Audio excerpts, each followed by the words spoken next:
Ovulation as को हम fertilisation as भी बोला जाता है।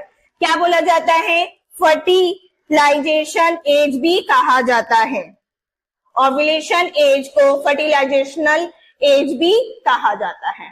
ठीक है, अब ये फर्टिलाइजेशन एज कितने जो होता है वो कैसा होता है? ओव्यूलेशन एज को फर्टिलाइजेशन एज भी कहा जाता है। अब ओव्यूलेशन जो होता है कितने डे का होता है बताओ? ओव्यूलेशनल जो होता है कितने डेज का होता है? 14 डेज का। कितने डेज का होता है?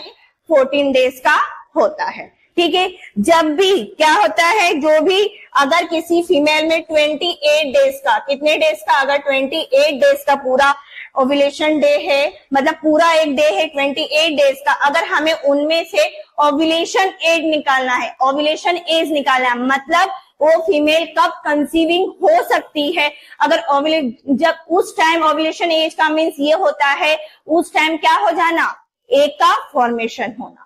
तो 28 में से 14 डेज, ठीक है, तो कितना हो जाएगा? 14 डेज ओव्यूलेशन का होगा। कितना होगा ओव्यूलेशन का? 14 डेज ओव्यूलेशन का होगा। समझ में आया?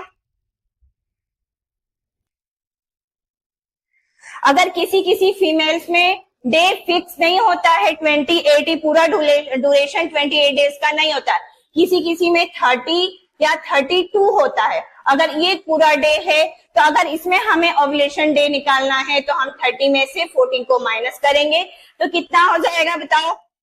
6। और ये क्या हो गया? तो टोटल ओव्यूलेशन डे इनका कितना हो जाएगा? 16 डेज का।